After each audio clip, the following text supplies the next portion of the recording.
Well, it's Wednesday morning for your NBL Now, and things are really starting to heat up this season. We've got a doubleheader coming later tonight as well that's going to have huge ramifications on the standings. But right now, on Players Wednesday for NBL Now, DJ Vasiljevic joins me, who was the hottest man in far north Queensland, might I add, on Sunday. Have you cooled down a little bit? Yeah, I have, mate. Obviously, long road trip. We split it 1-1, but it's good to be home and obviously have 2 days off and then get back to work today. So it'll be good. It'll be 2 good games tonight, and obviously we play 2 games this week. So I look forward to it. A lot to break down, obviously, with the 36ers because we've got certain areas of the ladder that everyone's watching closely. There's the battle for second spot to avoid the play-in altogether, the top 4 to avoid the elimination play-in game, and then 6th spot, which is where the Adelaide 36ers are. But going back to that game against Cairns, I called that. It was a lot of fun in that first quarter. 7 straight threes. When's the last time, I guess, you've had some big moments like this when everything just... I was imagining the rim feels like a hula hoop out there. You can just throw it in. But for that level, in a quarter, in 7-minute stretch, when's the last time you felt like that? Bro, that's probably the best I've felt in my whole time of playing basketball. Like, even like Igor, one of our coaches, went and said, like, bro, what did you just do? I said, bro, I have no idea. Like, I was just sitting there, like, in disbelief. And then you see a couple go in. And then I think the third one I shot, so I'm going to just shoot it. It'll probably go in. Boom, goes in. And then they run another play, boom. And then Jason Kadee subs in. We run another one. So it's like, I guess, like, when you see the ball just go in once, it, like, just opens the whole floodgates that no matter what shot you shoot next, like, it'll go in. I've got a negative here, DJ, and I've got to do it at calling this game because I know you had a lot of travel. You went across the other side of the country, then you went all the way up to far north Queensland. If you're going to come out in the 2-minute mark to catch your breath in the first quarter, you need to at least get 4 more threes off. At least try and see how hot you can possibly be before doing that. Because I was annoyed. I was cooked, man.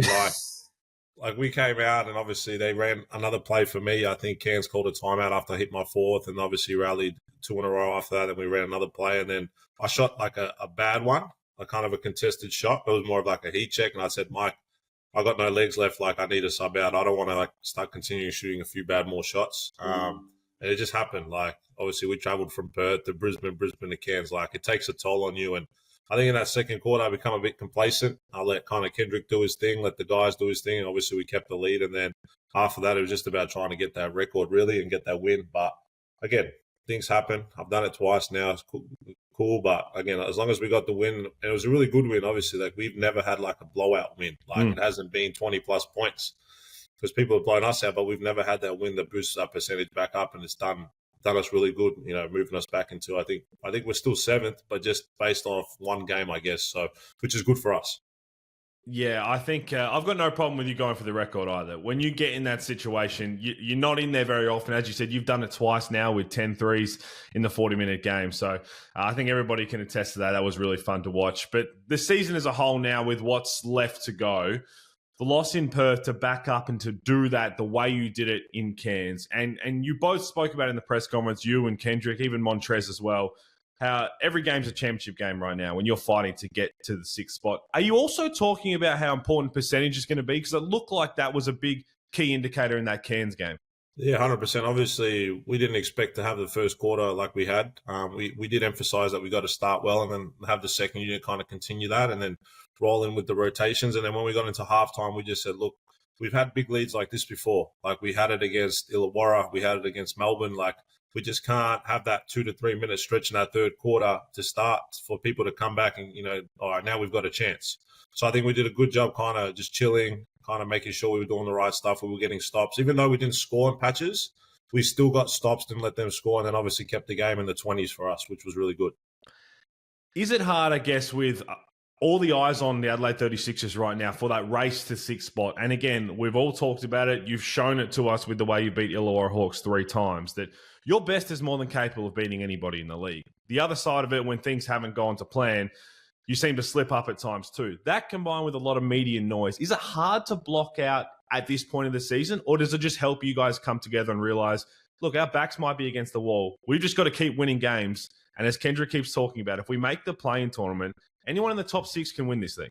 Yeah, 100%. Obviously, when playoffs hits, a different type of basketball. Mm. There's more desperation, more energy, and stuff like that. But yeah, obviously, when we play really good basketball on both ends, we're a really good basketball team. And then obviously, we've showed glimpses of when we're not good on both ends, we're the worst in the league in what we Mm. do. So I think we have to try and understand offensively, if we're not scoring, we kind of have to continue to get stops. We can't just die down on defense because we've done that, getting smacked by Melbourne United twice and whatnot. So, and obviously South East as well. So it's just about to figure out that balance. But I think, obviously shortening the rotation, finding the right combinations during certain stretches has been really good for us. And then obviously the noise is just the noise. I mean, I always say it's another day in Adelaide. Like, it'll be a story tomorrow, the next day, whenever. But again, I think we're kind of used to it all. Obviously, we try to stay out of the drama. But again, people want clicks. And I guess we're the best at giving people that. So, yeah, just another day in Adelaide.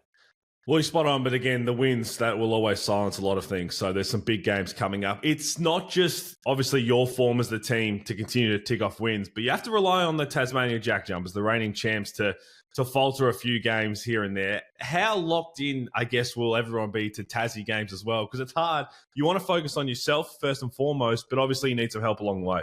Yeah, I think everyone in that little 1 to 6 have got a bit of like a tough stretch of games. So anyone can beat anyone. And obviously it starts with South East and Sydney, and then Perth play Melbourne. Like there's teams right there, like they could drop one. And then if we continue to win, we might even slip up to, fourth or fifth. Like it can play either way. You just don't know. And obviously we're not trying to pay too much attention to Tasmania because, again, even though they're out with a few guys, they're still a dangerous team, in my opinion, just because they're so well structured and well coached by Scott Roth. So, again, we can't leave it up to faith. We can't lose and then let other teams lose. Like, we got to continue to win, and then what happens down the other end is something we can't control. So, we just got to keep winning games and focus on ourselves right now. It's going to be such an exciting race to the end of the regular season. As we said, there's 3 different battles going on in the standings, and it sets up for tonight. There is a massive doubleheader that's going to have big ramifications. It's Sydney Kings, South East Melbourne Phoenix at the State Basketball, and that's going to kick things off. We know you play the Kings a couple of days later, which is a huge game for the Sixers, but this game means a lot for the top 4, but also a home play-in tournament first game, and maybe for a couple of these teams, if results go their ways, second spot. Yeah, 100%. I think Southeast is one of the hottest teams in the league right now, behind Perth, in my opinion. Obviously, they're doing a great job, and obviously what the new coach has done, bringing that energy, and you can see they want to play for him in that sort of way. And I think they're playing different style. Obviously, Geordie and Gus are playing some really good basketball, and I think Sobi's having a really, really good year. Like, this is probably his best year I've seen since I've been in the league, in my opinion. Just how he's playing as a point guard off the ball, like he's doing a bit of everything. So, and obviously Matthew Hurt, like a stretch 4, he played the 5, his first team, in my opinion, for sure. So it'll be a good game. I think, Cooksy's got the responsibility of guarding Matt Hurt, and if they want a chance, I think we need to see JA go off a little bit. We need to see Cam Oliver go off a little bit. So it'll come down to a really good basketball game, and then you head over to the West, and it's another cracker of a game that you just want to sit there and watch. So it's a good night of hoops coming ahead, that's for sure. We talk about how important it is, obviously, to finish as high as you can, but with the introduction of the play-in tournament, and at the time, some fans were a bit skeptical. Why are we bringing in a play-in tournament? The NBA did it. We don't need it. But one thing for certain, it has made the race to the end of the season so exciting for numerous reasons. Because if there was just a top 4, well, you guys might have booked a Bali holiday already. Like, that's where we're at. That's exactly where we're at, where you've got to continue to win just to get to 6th spot. And it also opens the door for the way this season is in particular. As you said it just before, it doesn't matter whether you finish 1st or 2nd or 5th and 6th. If you're one of the best teams in the comp firing at the right time, you can go all the way. 100%. And obviously, if we were booking a Bali trip, Jason Kadee would be the head of it. He loves a trip to Bali. But honestly, teams like us, we benefit from the play-in. Obviously, we're fighting for that 6th spot, and then if we're hitting the right notes at the right time, like, you can beat anyone. But obviously, I've been in Sydney where you finish 1st and 2nd, like in that, and now you're just waiting to play. Like, that play-in takes a bit of time. It can kind of slow down the momentum. Like, if you finish the season strong and you finish 1st or 2nd, having an extra week off or whatever it is kind of hurts, because obviously you don't play that play-in, and then you go to the FIBA break, and then you play, and it becomes very interesting. So sometimes maybe keep rolling because, you've got that momentum. But again, anything can happen in the playoffs. How important, I guess, will home court advantage be in playing tournament games then? Because we've seen, especially you guys at home in front of the Adelaide fans, but really everyone who's in that race for the top six, their home court advantage seems to matter a lot. And when you come to a do-or-die game, fifth versus sixth is going to be a do-or-die game. You're going to have one extra chance if you finish third or fourth, but having your fans behind you is going to be crucial.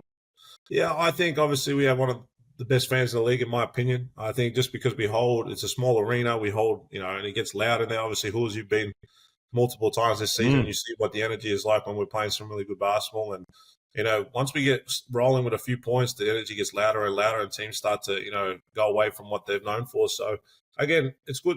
It'll be good to have home court. But, again, you can't win just playoffs at home. Like, you got to be able to go on the road and maybe sneak a game here and there. So, I think this is where we have 3 games away to finish the season. So hopefully we can regroup and just kind of stick together, I guess. This kind of preps us for the playoffs and what it's going to be like.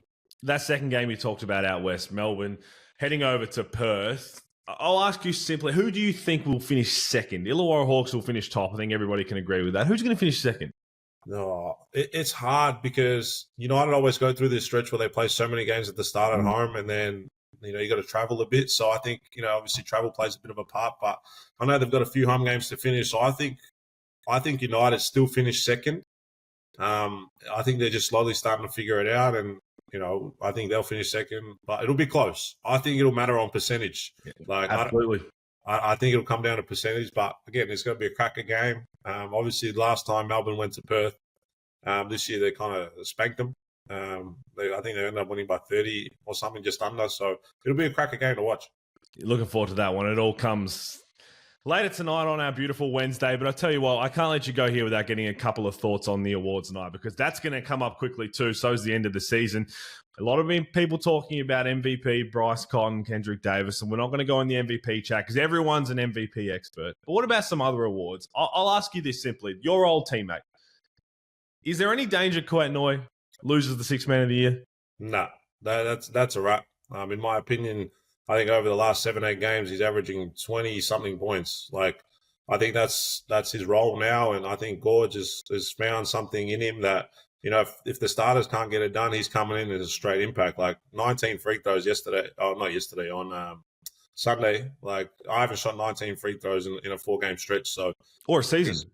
So he's getting to the line and he's doing his thing, and he can shoot the 3, and he's a big body. So that's all wrapped up. Like, if Majuk Dang still played, maybe there's a him versus Quat scenario, but I think Quat's got it wrapped up for sure. I want to ask you this one in particular. The best defensive player, and we've seen a lot of different guys pop up, and now Will Magnay's been hurt, which takes out one of the best defending bigs. You being one of the best offensive threats in the game, you would have to play against all these guys, which is why I love that a lot of it's peer voted, because we don't get to see, we just watch the game from the outside. You're in the trenches every single time. Is there a couple of defenders you think this season that have stood out above the rest? A little bit. Obviously, Shea Illy is always up the top. I think Swaka from Illawarra. I think Christian Doolittle is underrated defender in my opinion. I'm trying to think who else. And Bull Qual, but he hasn't really been being hurt and whatnot. But you know how he can be. But yeah, just maybe Southeast. No one. Oh, Malik Lewis. I think he's kind of known the role of come in, defend the best defender, and make open shots. So I think just those 5 or 4, whatever I just listed, are kind of. But I'm still leaning towards like Shea Illy. Again, I think he's the best defender in the league. Makes people's lives tough day in and day out. So I think he's a lock for me. Lastly, on the best defensive player of the year, do you think that in the future we're going to have your teammate Lat Main contend for this? Because since Sunday Detch got injured and what he's done in the starting unit and what Mike Wells asked of him, he looks like he has all the capabilities to really be an elite 3-and-D guy. Probably has more offensive game than just a 3-and-D guy, but especially his length defensively, he can be a nuisance for years to come.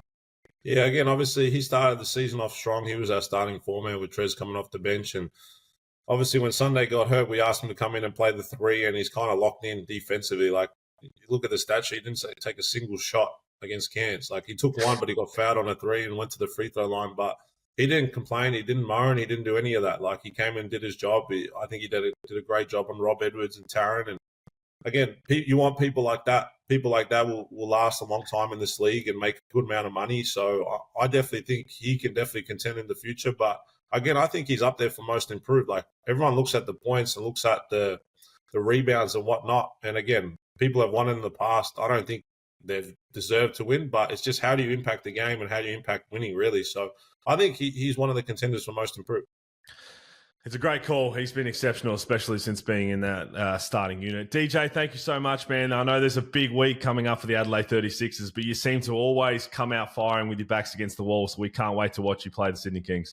No, I appreciate it, brother.